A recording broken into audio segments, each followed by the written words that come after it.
Grâce soit rendue à notre Seigneur Jésus-Christ, notre Sauveur. Alors, grande est ma joie aussi de vous retrouver pour ce premier numéro de Gospel à Révocation. Je suis Joré Sister Livoula, votre présentateur, et je suis dans la joie, une grande joie de vous savoir nombreux devant vos écrans, vos téléphones, dans vos bureaux, certainement à la maison. Et aujourd'hui, j'ai le privilège de recevoir une grâce de la nation, une femme.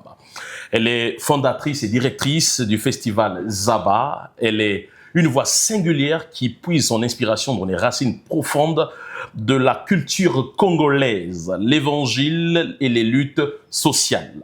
Son art est un pont entre la spiritualité, le spirituel, la tradition et l'engagement humain.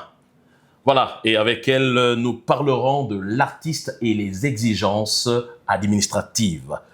Quelqu'un a entendu Zaba, donc vous avez compris qu'il est question ici de celle que nous appelons Maman Credo ou encore Mama Africa.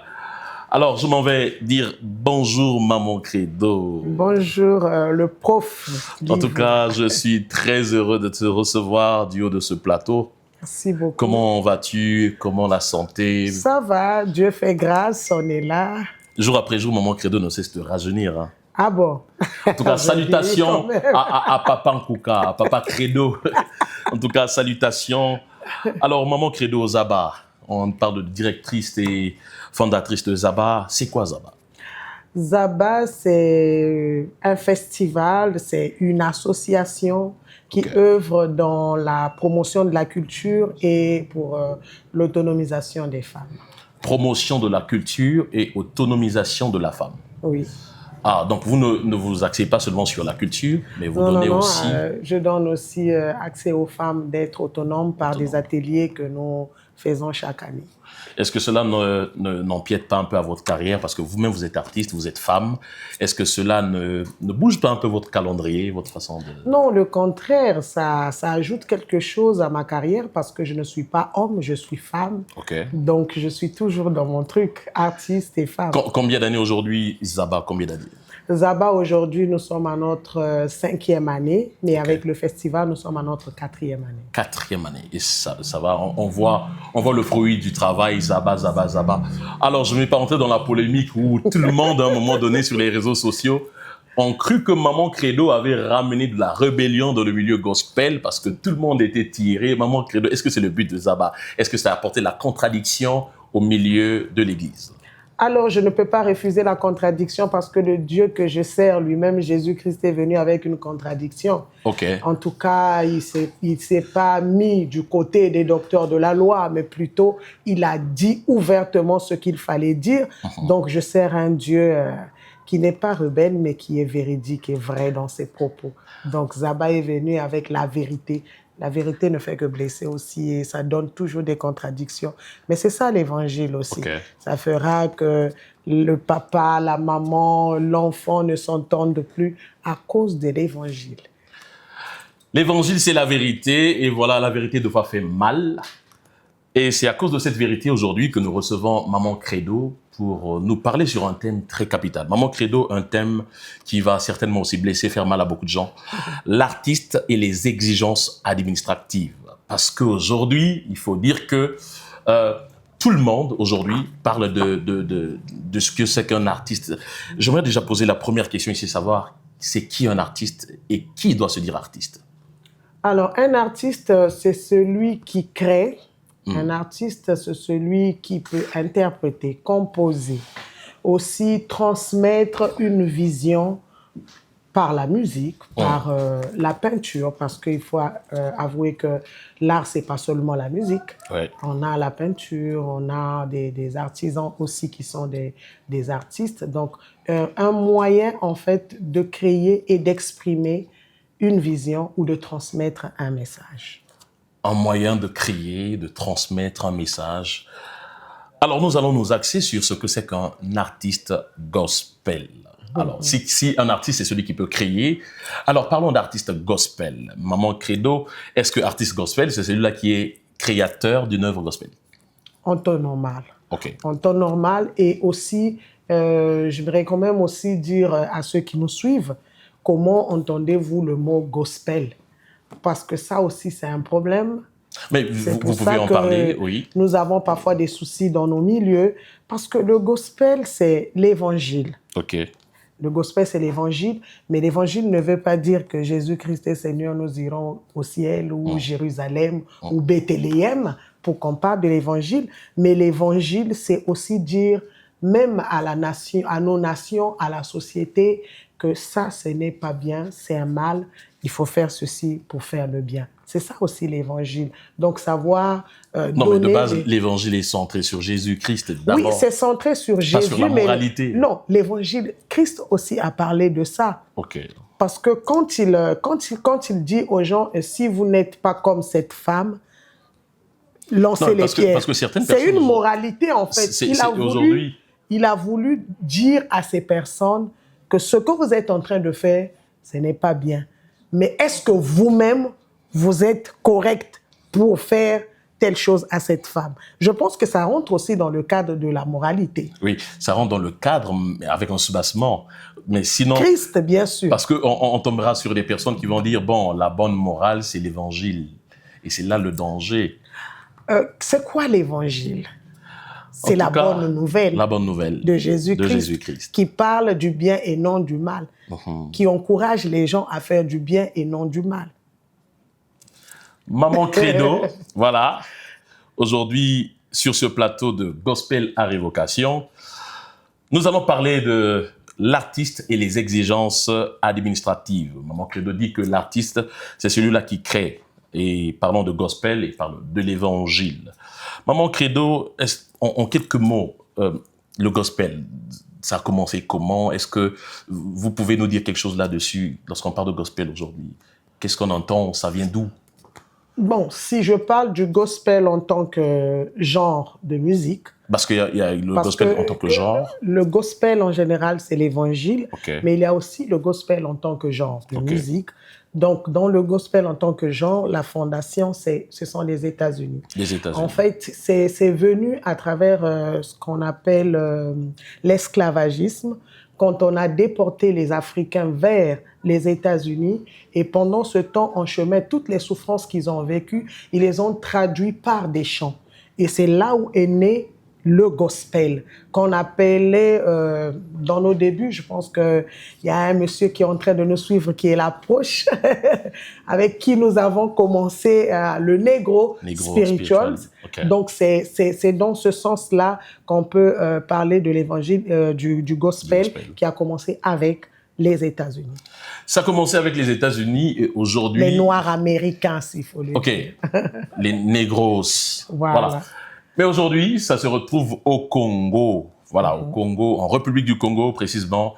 Et là, nous sommes à Brazzaville. Maman Credo, plusieurs de vos fils formés, tout comme les plus jeunes qui sont nés, aujourd'hui parlent du fait d'être artistes. Certainement parce que eux aussi, ils se définissent en créateurs. Voilà, ils font de l'art. Mais beaucoup ne savent pas quelles sont les exigences, je dirais, de ce domaine, sinon de ce cadre d'artiste. Voilà pourquoi, étant bien placés, nous avons tenu de vous avoir sur du haut de ce plateau, afin que vous puissiez nous dire, premièrement, quelles sont les exigences. Si j'étais à Kinshasa, j'aurais dit Maramoni Nesengeli, Oaza artiste Ayeba. Qu'est-ce qu'un artiste doit connaître? Quelles sont les exigences administratives? Parce que on connaît des exigences, j'ai envie de dire, structurelles en termes de musique, organisationnelle, mais administrativement, on sent qu'il y a un déficit. Alors, Maman Credo peut nous dire quelles sont les exigences administratives que tout artiste devrait savoir. Alors, la première des choses parmi les exigences, c'est d'abord reconnaître son ministère de tutelle. Vous êtes sous quel ministère? Déjà, ici au Congo, nous sommes sous son ministère de tutelle. Voilà, son ministère de tutelle. Donc, ici au Congo, c'est le ministère de l'Industrie culturelle. Nous sommes sous ce ministère. Et deuxièmement, se faire identifier. Donc, reconnaître son ministère, le ministère de la Culture. Et se faire identifier par ce ministère. D'accord. Donc, ça se passe au niveau de notre ministère. Vous pouvez être identifié en vous donnant une carte d'artiste. Donc, vous devez avoir la carte d'artiste. Et comment la carte d'artiste, on ne la fabrique pas? Non, non, non. La personne elle-même ne fabrique pas sa Ne carte fabrique pas sa carte d'artiste parce que ça doit être signé. C'est comme le livret. D'accord. Donc, on ne peut pas fabriquer un livret à la maison. Ok. Ça doit être donné par le ministère de l'industrie culturelle de notre pays. Pour d'autres pays, le ministère de la Culture. Donc, le ministère du tutelle doit vous délivrer une carte d'artiste officiellement et c'est ça qui prouve que vous êtes artiste. Mais avant d'en arriver à la carte d'artiste, vous avez le devoir d'avoir les statuts et les règlements intérieurs. Non, non, non, maman credo. Mettons une pause d'abord. Je connais plusieurs jeunes qui sont aujourd'hui artistes gospel sur les réseaux sociaux. Vous avez parlé d'abord de reconnaître son ministère de tutelle. Eux, ils ne reconnaissent déjà, ils ne savent pas où se trouve le ministère de la Culture au Congo-Brazzaville. Ils ne savent même pas où ça se trouve.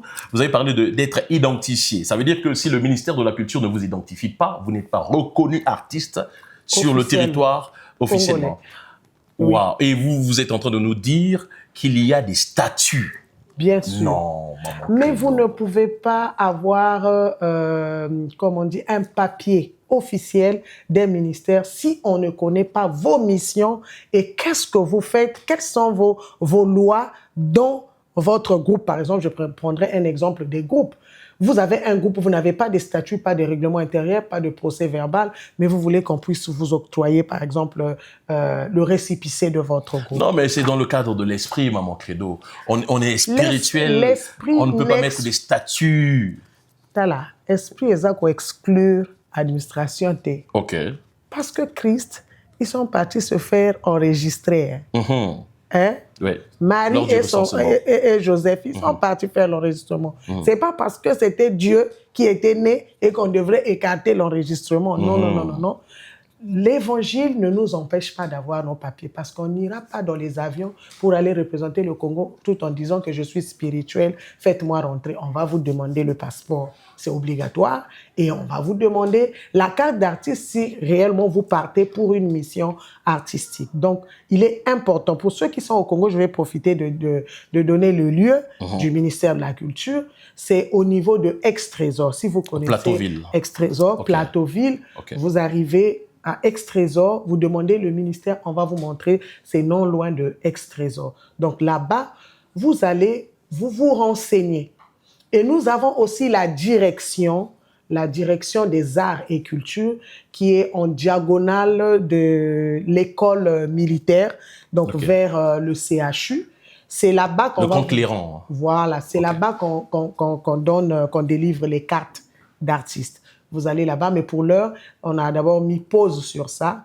Et je pense qu'avec le nouveau gouvernement qui est là, ils vont relancer les choses. Donc, Maman Credo est en train de nous dire qu'il faut avoir des statuts, un procès verbal, et qu'il ne suffit pas de se prononcer étant artiste pour être reconnu comme tel, tant que le territoire ne nous reconnaît pas. Est-ce que ça ne devient pas un peu trop, Maman Credo? Ça ne devient pas trop, hein, parce que... Vous voyez, vous rentrez dans un domaine où vous n'êtes pas identifié, vous n'êtes pas reconnu. Vous n'existez pas. Vous n'existez pas. Okay. Donc, il faut d'abord l'identification. Et au-delà de l'identification, il y a aussi la structuration. Vous-même, en tant qu'artiste, vous devez avoir un manager qui est reconnu aussi, également à son tour. Lui aussi doit être reconnu comme manager dans le pays parce qu'il y a des papiers aussi qu'on demande au manager, qu'on ne demande pas à l'artiste. Et il y a aussi les œuvres que nous produisons, par exemple, ça aussi c'est un problème. Nous devons avoir la carte du Bureau des droits d'auteur, donc les BCDA. Nous devons avoir cette carte parce que beaucoup se plaignent, se disent, bon, moi je compose, mais à qui on va donner l'argent? À celui-là qui est officiellement reconnu comme artiste. Donc, artiste avec ta carte d'artiste et aussi artiste, si vous êtes musicien, vous produisez des œuvres, vous devrez aussi avoir cette carte du BCDA. D'abord, aujourd'hui, que je vais profiter par ton micro pour féliciter notre Bureau des droits d'auteur parce qu'ils sont en train de faire des efforts. Un grand travail. Vraiment un grand travail, ça se fait voir. D'ici là, ils vont commencer à récolter même nos streamings parce que hier, ils n'ont pas fait ça. Nous saluons même l'initiative du président qui est allé, j'ai vu, ils ont porté assistance à l'animateur de Extra Musica qui a eu un problème. En tout cas, merci beaucoup au président du BCDA. En tout cas, un grand travail. Maman Credo, mais ça fait peur. Ah bon? Parce qu'on connaît des gens qui ont commencé leur carrière et terminé leur carrière sans que le ministère de la Culture ne sache que ces gens-là faisaient carrière. Mais c'est un danger. C'est pour ça que vous voyez dans le pays, quand il y a des activités, on regarde ceux qui sont reconnus officiellement. Mais vous savez qu'il y a même des voyages, c'est l'État qui envoie les artistes en formation. L'État? Oui. Il y a un programme? L'État envoie les artistes en formation. Et déjà, ici au Congo? Ici au Congo. OK. Ça se fait que l'État puisse envoyer, mais avant que l'État puisse envoyer la personne, il faut que cette personne soit reconnue officiellement. Au Lobakosa congolais, ou à carte, il y a identité. Ni acte de naissance, ni livret. Mais tu dis que tu es congolais. Comment on saura que vous êtes congolais? Donc, on ne peut pas parler d'un artiste s'il n'est pas identifié en tant qu'artiste. Il faut le faire. Même les vidéastes, que ce soit ceux qui font comment on appelle les enregistrements dans les studios, les techniciens, ils sont aussi artistes. Ils doivent se faire enregistrer parce qu'il y a des programmes parfois d'accompagnement. Il y a des programmes qui viennent au Congo d'accompagnement pour accompagner les artistes qui font vidéo, ceux qui sont dans les studios, leur donner un coup de main pour qu'ils puissent améliorer encore les endroits et tout. Mais on donne à ceux-là qui sont reconnus officiellement. Là, je vais tirer l'attention des artistes du gospel parce que nous pensons que le ministère est démoniaque et nous, on est les plus spirituels de la terre. C'est pourquoi on ne veut pas s'approcher de notre ministère. En tout cas, vous agissez... Le ministère de la Culture. Hein. Vous agissez mal. Ce n'est pas une loge. Ce n'est pas un endroit où on va t'initier, je ne sais pas où. C'est un ministère. Toi, tu es sous tutelle de ce ministère. Tu dois aller vers ton ministère pour même poser des questions. Je ne peux pas peut-être parler de moi, le moi est haïssable, mais je vais dire que j'ai commencé à fréquenter le ministère même quand je n'avais pas d'enfant. J'étais encore dans mes débuts dans l'art, mais je quittais Mpaka, là où je vivais à Pointe-Noire, pour aller jusqu'au centre-ville, aller chercher le ministère de la Culture. Et je ne connaissais personne. Je rentre dans le bureau, je dis oh non, vraiment, je voulais connaître un peu comment ça se passe ici, chez vous et tout. Et c'est là où j'avais eu un monsieur qui m'avait confié même son enfant que vous appelez HB, le pianiste, Gabi. Altesse Betemo. Voilà, son papa me dit, mais attends, je te trouve avec un courage énorme. Ça dit que je n'ai pas encore vu des jeunes filles à ton âge quitter sa maison, venir juste pour demander comment ça se passe. Et c'est lui qui a commencé à m'orienter. Non, tu dois avoir le règlement intérieur, tu dois avoir les statuts, tu dois faire ta carte d'artiste, tu dois aussi être adhérente au BCDA. Voilà comment ça se passe. Et j'ai commencé à connaître les choses au fur et à mesure. Moi, je ne suis jamais loin de mon ministère parce que c'est comme quelqu'un qui fuit loin de son pasteur. Tu n'as pas bien fait, tu as mal agi. C'est comme quelqu'un qui fuit loin de son pasteur, tu n'as pas bien fait, tu as mal agi. Maman Credo est en train de nous parler de l'artiste et des exigences administratives. Il parle de 3 entités, il parle du ministère de la Culture, vous avez parlé du BCDA et... le ministère des Arts, la direction des Arts et des Lettres. Donc, ce sont les 3 entités que tout artiste devrait connaître et duquel devrait se rapprocher afin de... En dehors de ça, il y a aussi les institutions internationales qui sont dans notre territoire, mais qui accompagnent les artistes. Par exemple, il y a l'Institut français du Congo, il y a le CCF. Le CCF, comme on dit. L'IFC. L'IFC. Oui. Il y a, par exemple, des centres qui sont tenus par des Congolais, les ateliers SAM, le centre culturel Zola. Il y a pas mal des centres aussi qui accompagnent, qui ont parfois des budgets pour accompagner les artistes. C'est vrai qu'aujourd'hui, dans le gospel, on n'a pas encore eu cette grâce d'avoir un centre culturel officiel gospel, mais je pense que ça va arriver parce que Dieu est au contrôle de tout, ça va arriver. Amen. Mais en tout cas, dans ces centres, il y a des projets, des programmes d'accompagnement des artistes. C'est pour ça que vous voyez beaucoup d'artistes au niveau de l'IFC voyagent. Ils ne voyagent pas avec leurs fonds propres, mais ils voyagent avec l'argent des programmes d'accompagnement aux artistes. Des programmes, de l'argent pour accompagner des artistes. Ça se passe au Congo. Nous, on ne savait pas ça. Hein. Mais c'est parce qu'on est trop spirituel, Yaya. Non, peut-être pas une question de spiritualité, mais d'ignorance. L'ignorance, voilà. Donc, il faut peut-être prendre ce mot, c'est l'ignorance. Mais j'aimerais aussi parler quand même de la structuration, quand même en passant, sais que... La structuration personnelle de l'artiste? De l'artiste, en fait. Okay. L'artiste doit avoir d'abord, tout à l'heure, quand je conversais avec le journaliste, parce que là, il a la veste du journaliste, il m'a demandé, Maman Credo, est-ce que vous pouvez me donner votre biographie et tout? Okay. Et aussitôt, je lui ai envoyé. Je lui ai envoyé, pourquoi? Parce que c'est déjà préparé. En tant qu'artiste, vous devrez déjà avoir votre pressbook, parce que dans votre pressbook, il y a votre biographie, il y a votre discographie, il y a tous les détails, votre démarche artistique, donc les approches que vous avez, qu'est-ce que vous attendez de la musique. Votre vision. Votre vision, tout ça. Et c'est inclus là-dedans. Quand quelqu'un prend déjà un dossier comme ça, il peut avoir une idée de ce que vous êtes et de ce que vous faites. Okay. Donc, je pense qu'en tant qu'artiste du gospel, il faut aussi faire ça. Ce n'est pas l'artiste qui n'a pas son pressbook, je répète ça en live sur l'émission du Prof Jaurès, c'est un bandit. Si tu n'as pas ta pressbook, tu es un bandit. Tu es un bandit. Mais maman, dans la structure, ça veut dire que pressbook, il faut aussi avoir sa fiche technique? Sa fiche, mais oui, dans votre pressbook, vous pouvez aussi inclure votre fiche technique. Okay. Sinon, vous pouvez en avoir à part. La fiche technique aussi, c'est pas ce que nous faisons dans le gospel. De micro. Parce que nous écrivons, en fait, c'est un état de besoin qu'on fait.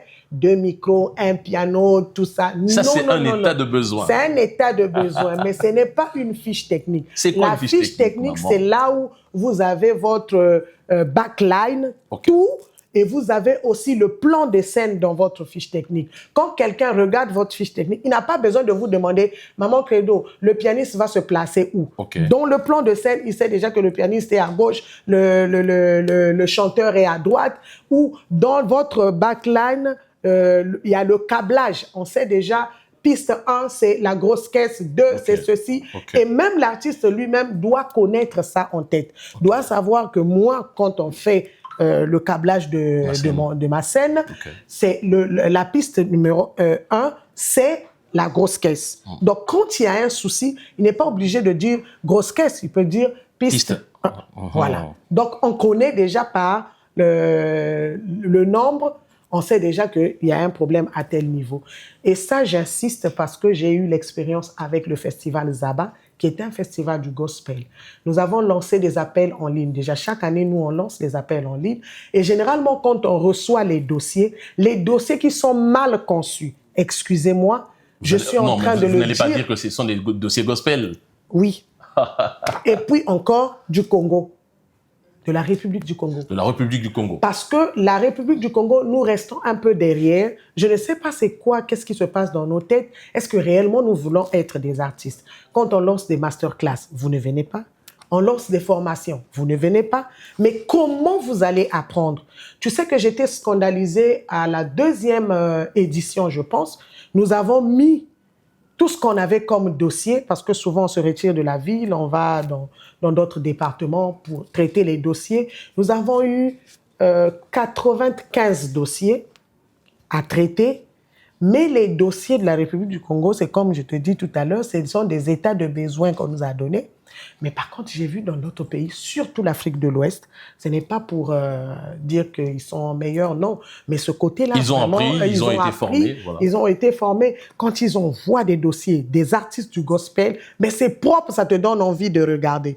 Parfois, on est buté juste au niveau des billets, tout ça. On se dit, bon, on n'a pas le choix, on fait avec ceux qui sont sur place. Mais vraiment, ça, c'est quelque chose qui fait propulser l'artiste.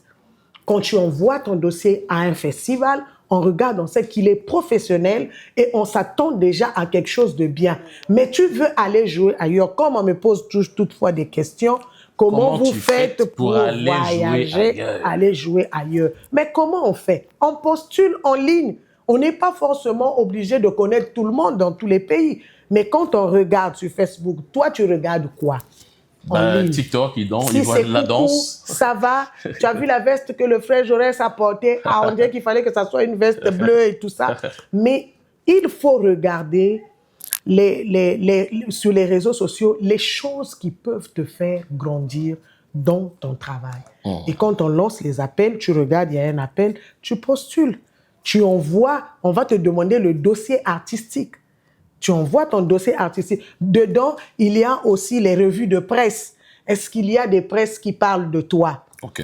Toi, la Congolaise 242 a parlé de toi.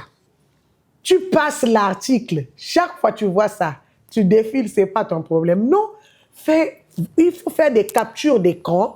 Vous gardez, c'est ça que vous mettez dans votre dossier artistique. Parce que quand on regarde, on sait que c'est un artiste connu, il a fait des choses. C'est un artiste connu, il a fait des choses et vous remarquez qu'il y a des choses à dire, voilà. Beaucoup Mais même. je vais encore revenir parce qu'on parle des exigences administratives. Ce que vous devez savoir maintenant que vous êtes artiste.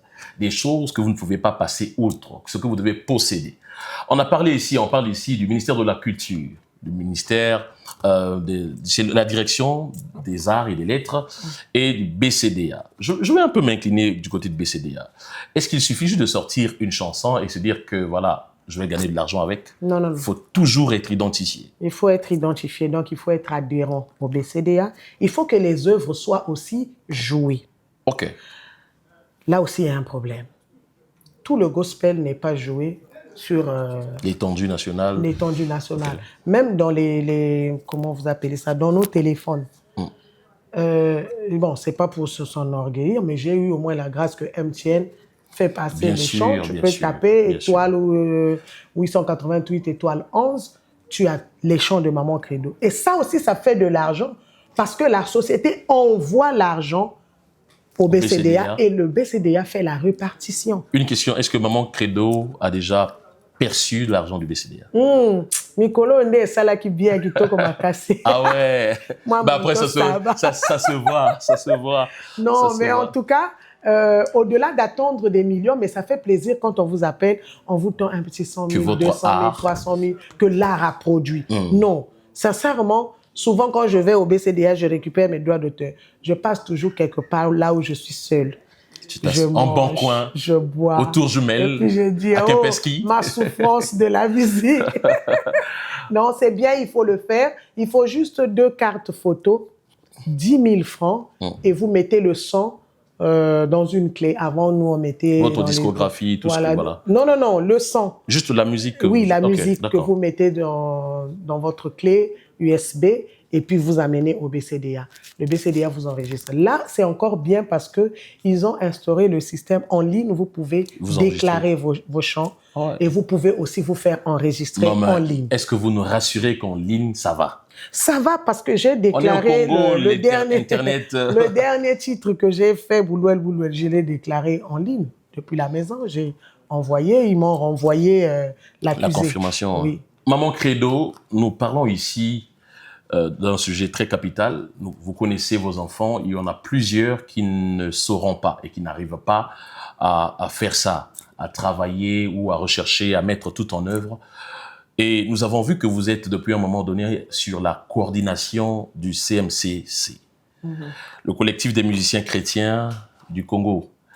Alors, est-ce que déjà, avant de plonger sur le CMCC, est-ce que le CMCC peut aider les jeunes, aider les artistes, arriver à vraiment à remplir tous ces critères si évoqués en question d'administration ou de réglementation? Alors, c'est ça même la mission du collectif des musiciens chrétiens du Congo.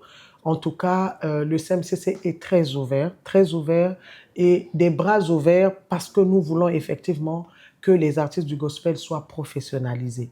Il faut qu'on quitte l'étape Ce n'est pas une association d'enterrement, comme les gens disent. Non, c'est pas ça. Mais c'est vrai que dans nos missions, il y a aussi le social.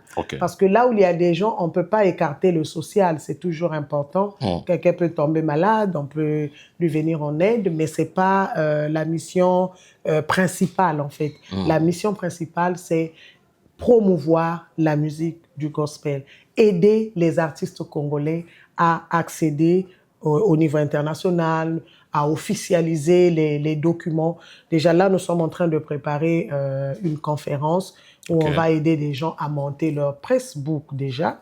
Vous pouvez monter sur place. Organisé par le CMCC. Organisé par le CMCC, c'est ça notre mission. Donc on va aider les jeunes à le faire, à préparer votre dossier artistique parce que le CMCC aussi est bourré des gens qui connaissent quand même dans la musique. Donc, je pense que nous pouvons ensemble faire ce travail pour donner la place à nos jeunes, parce que ne traînez pas dans les rues, ne vous dites pas que vous êtes artiste, mais au fond, vous ne l'êtes pas. Donc, tout celui qui se dit artiste et qui est encore dans la rue, sans être connu du ministère de la Culture, BCDA, la direction des lettres et des arts, n'est pas artiste. Il n'est pas artiste parce que je vais vous dire aussi quelque chose, c'est que le ministère travaille avec aussi des associations comme le CMCC. Comme le CMCC. Déjà, quand on demande envoyez-nous par exemple une base de données des artistes du gospel, je vais envoyer quelle base? La base de ceux qui sont là et qui sont identifiés. Et peut-être que tu vas te dire, maman Credo va sali Macron, ngaba beng singate, aux artistes nanzela nabino, mais tu n'es pas connu. Donc il te faut venir vers les institutions ou les structures qui peuvent t'aider aussi à être présent dans la nation. Comment on s'inscrit au CMCC? Est-ce qu'il y a des exigences? Est-ce qu'il faut payer ou bien est-ce qu'il faut avoir des albums? Est-ce qu'il faut appartenir, je ne sais pas, dans la chorale de Maman Credo pour être au CMCC? Non, c'est pas forcément. C'est simple. Vous devrez avoir les 2 cartes photos. Vous devrez aussi nous présenter votre copie de pièce d'identité. Vous devrez aussi nous donner vos frais d'adhésion, 3 000 francs. C'est 3 000 francs. 3 000 francs seulement. Parce qu'on sait qu'on a des problèmes d'argent des artistes.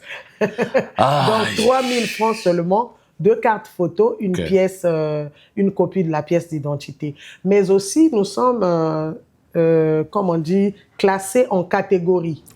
Donc, il y a des leaders, il y a des gens qui sont des accompagnateurs dans les groupes. Ils ont aussi cette catégorie. Nous avons aussi des acteurs du secteur culturel. Donc, quand je parle des acteurs, je vois des stars qui sont déjà dans des réalisateurs. Voilà, des réalisateurs, parce qu'ils permettent que l'art puisse évoluer. Donc, ils travaillent à nos côtés. Eux aussi, ils ont une catégorie dans le CMCC. Eux aussi, ils ont une catégorie dans le CMCC. Dans des stars, quand on finit l'émission, il doit s'inscrire. Nous saluons le PDG des stars, de Destar Prod. Voilà. Maman Credo, Maman Obéleza Rouloba. Mais tant que vous savez, Destar Prod, c'est aussi le professionnalisme. Et qui dit professionnalisme, dit aussi le temps, le respect de l'heure. Voilà, mais une dernière question. Lors d'une conférence, où je pense que c'était un moment d'échange, vous avez parlé de quelque chose de très capital, que j'aimerais ici que tout le monde en profite. Vous avez parlé des 3 étapes du parcours d'un artiste. En quelques mots, une minute. Est-ce que vous pouvez nous dire, encore répéter, quelles sont les 3 étapes du parcours d'un artiste? Alors, les 3 étapes, je parlerai d'abord de la première phase, c'est la découverte. La découverte. Donc, c'est la découverte, le temps où on vous découvre, le temps où vous pouvez aller partout, où on vous appelle, même si c'est quelque chose de, je ne sais pas, de 10 minutes, de 5 minutes. En tout cas, c'est se faire découvrir, c'est la saison de la découverte. C'est la saison de la découverte. Mais après cette saison, il y a la saison du professionnalisme. Donc, la saison du professionnalisme, c'est là où tu structures maintenant ton travail. Un peu tout ce que vous êtes en train de dire ici. Le manager, il faut avoir des bookers, il faut avoir des techniciens qui travaillent avec des vidéastes. Il faut que tu aies aussi des couleurs, parce qu'il ne faut pas que tu t'habilles. Moi, j'avais un autre habit, mais mon monteur, mon infographe m'a dit « Non, dans tes habits, il n'y a pas tes couleurs dedans. » Je suis reparti pour mettre le bleu, pour qu'on retrouve le bleu. Alors, donc, il faut qu'il y ait des gens autour de toi tu dois te structurer pour que tu sois fort. C'est ça, se professionnaliser. C'est avoir aussi la carte d'artiste. La carte d'artiste. C'est avoir aussi la carte du BCDA. Voilà, c'est avoir aussi ton dossier artistique. C'est ça aussi, être professionnel. Avoir une famille d'attache comme le CMCC. Une famille d'attache. Avoir aussi des photos professionnelles. Parce que pas des photos de téléphone, photos professionnelles chez des stars. Oui, il faut venir ici, il y a des bonnes choses. Donc, en dehors de ça, après le professionnalisme, il y a aussi la phase institutionnelle. C'est-à-dire, quand tu as fini d'être professionnel, mais après, il faut monter, être institutionnel. ça, c'est avec les artistes du gospel, on a toujours du mal à être comme ça. Bon, mais je vois déjà Papa Alain Moloto qui a eu à poser aussi les bases. Parce qu'aujourd'hui, l'école Adorant l'Éternel, ça reste une école. Même Alain est parti, mais l'école reste. L'école continue à former des générations et ça continuera toujours. C'est ça être professionnel, institutionnel. Nous voyons des Youssou N'Dour qui ont des écoles, nous voyons des Rebecca Malopé, donc de Rebecca Malopé artiste à la fondation Rebecca Malopé. Mais Rebecca Malopé, c'est vous, hein? C'est Maman Credo. On voit directement quand on voit Maman Credo. Donc, c'est un peu ça, parce que la phase institutionnelle, ça permet que l'État puisse vous consulter. Quand il y a des choses à faire, l'État vous consulte.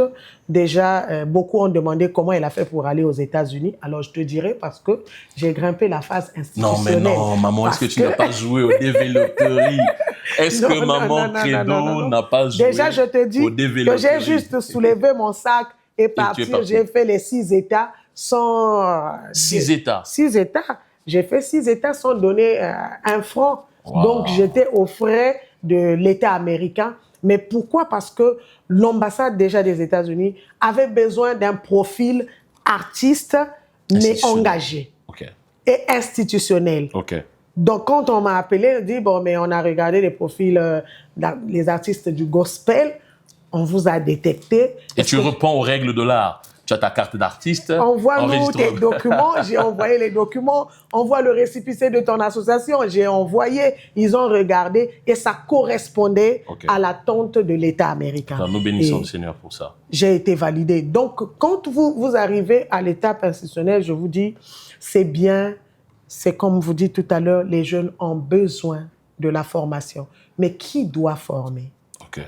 Ce n'est pas parfois l'État directement qui doit faire des programmes, mais ceux qui sont déjà institutionnels vont programmer des formations et vont demander la main à l'État pour qu'il puisse réaliser ses activités. Donc, je pense que Papa Jo, tu as déjà dépassé l'étape professionnelle, donc là, tu es à l'étape institutionnelle. Voilà. En tout cas, comme je le disais tantôt, il y a beaucoup à dire. Je te dis beaucoup à dire. Moi, peu de temps. Mais nous promettons que Maman Credo va revenir sur notre plateau. Je pense qu'il faut qu'on revienne parce qu'il y a des vraies choses qu'on n'a pas aussi dit. Les choses qui concernent l'Église et les artistes. Bon, ça on reviendra. En tout cas, on reviendra pour l'Église et les artistes. Il était question ici déjà de mettre la puce à l'oreille pour savoir qu'en tant qu'artiste, il y a des exigences. Vous n'êtes pas artiste parce que vous l'avez déclaré, vous êtes artiste parce que vous vous alignez non seulement au Seigneur, mais aussi à l'autorité établie et reconnue comme la maison culturelle de votre nation. On parle du ministère de la Culture, on parle de la direction des arts et des lettres, on parle du BCDA. Voilà, il ne faut pas dire Ibinga Banzembo, non, Akopienze Monanga. Est-ce que c'était protégé? Est-ce que c'est protégé? Voilà. Non, musique en ça ne donnera rien parce que tu n'existes pas. On ne te connaît pas. C'est même ça le mot. Tu ne vis pas. Beaucoup. Tu n'existes pas. Donc, voilà. Donc, Maman Credo est là et il nous a dit qu'il y a le CMCC qui est là, qui vous aide à faire ces démarches-là, à devenir artiste professionnel reconnu du gouvernement et du territoire congolais. Vous avez parlé d'une formation, vite fait. Est-ce que le CMCC, c'est quand la formation? Est-ce que c'est dans 2 mois ou la date va être connue? La date va être connue à la fin du mois déjà demain. Donc, vous aurez la date officielle. Suivez-nous aussi sur les réseaux sociaux parce qu'il y a une page YouTube, une chaîne YouTube. Une chaîne YouTube, oui. Il y a aussi la page CMCC. Donc, vous pouvez toutefois jeter un coup d'œil pour avoir les informations. Mais aussi, vous pouvez contacter Papa Jaurès, par exemple, qui est là. Il peut bien vous orienter pour avoir toutes les informations. Et surtout que son numéro, c'est le numéro de la nation. C'est ouvert à tout le monde. Voilà, on va finir avec vous, Maman Credo. Vous avez parlé des chantres, vous avez parlé du CMCC. Quels sont les programmes de Maman Credo en tant qu'artiste? Est-ce qu'il y a un programme en vue avec Zaba peut-être, ou avec vous-même personnellement, un concert, une conférence? Vous pouvez nous dire en quelques mots ce que nous devons savoir. Alors déjà avec le Festival Zaba, nous sommes en train de préparer la 4e édition du Festival Zaba. Pas à Kinkala cette fois-ci. Non. Bon, souvent quand on fait les départements, nous commençons le lancement dans les départements. Question de faire vivre aussi les départements de la culture. Et puis nous venons faire l'édition officielle au niveau de Brazzaville. Donc là, nous préparons la 4e édition, mais qui est une édition spéciale, parce que nous avons intitulé ça la soirée des élites. Donc, nous allons... Soirée des élites. Soirée des élites. Ça va être beaucoup plus avec les partenaires, les bookers, les managers, les directeurs des autres festivals au niveau de l'Afrique centrale qui viendront pour venir découvrir les 5 meilleurs artistes de nos 3 dernières années du Festival Zaba. Donc, c'est un peu spécial et je reviendrai toujours. Ne manquez pas de vous abonner à ma chaîne YouTube Maman Credo, ma page Facebook Maman Credo, Instagram Maman Credo, TikTok Maman Credo. Nyonso, Maman Credo. Maman Credo. Donc, abonnez-vous, comme ça, vous aurez toutes les informations. Alors, en tant qu'artiste, je suis en train de préparer un spectacle. Je me réserve parce que le manager ne m'a pas dit de dire. C'est cette affaire de manager. Ça aussi, c'est l'exigence. C'est ça aussi. L'artiste ne parle pas. L'exigence, c'est le manager qui doit officiellement d'abord publier le truc. Mais en tout cas, d'ici là, vous aurez un très, très beau spectacle dénommé « L'Église a détruit mon art ». Bon, ça, c'est pas moi qui l'ai dit, c'est Maman Credo qui a dit que l'Église a détruit mon art. Nous, dans notre cadre, nous dirons la musique. Est-ce qu'elle ne bonifie pas l'Église? Est-ce que l'Église ne profite pas? Bon, on viendra découvrir en quoi l'Église a détruit l'art de quelqu'un. Voilà. Mais nous, Maman Credo n'a pas détruit notre émission. Elle a été très bénéfique pour nous. Disons merci à Maman Credo. Merci beaucoup. Vous venez de très loin, vous avez disposé de votre temps. Ça fait 2 heures que vous êtes ici en train d'attendre. En tout cas, merci. C'était un honneur pour nous de vous avoir comme étant l'invité de notre premier numéro de ce grand voyage de gospel, art et vocation. En tout cas, que Dieu vous bénisse, que Dieu bénisse Maman Credo. Nous saluons vraiment le travail que vous accomplissez, que vous faites dans cette nation. Et on ne peut pas trafiquer l'histoire, malheureusement. Les témoins sont vivants et les écrits continuent à s'implanter sur le sable de l'histoire. Nous saluons Papa Credo, Papa Nkouka, là où il est, à toute la famille. En tout cas, nous allons nous revoir très bientôt. Salutations à l'équipe de réalisation, à Destar Prod et surtout, Exo. Que Dieu vous bénisse. On se voit prochainement sur Gospel, Art et Vocation. Merci. Soyez bénis.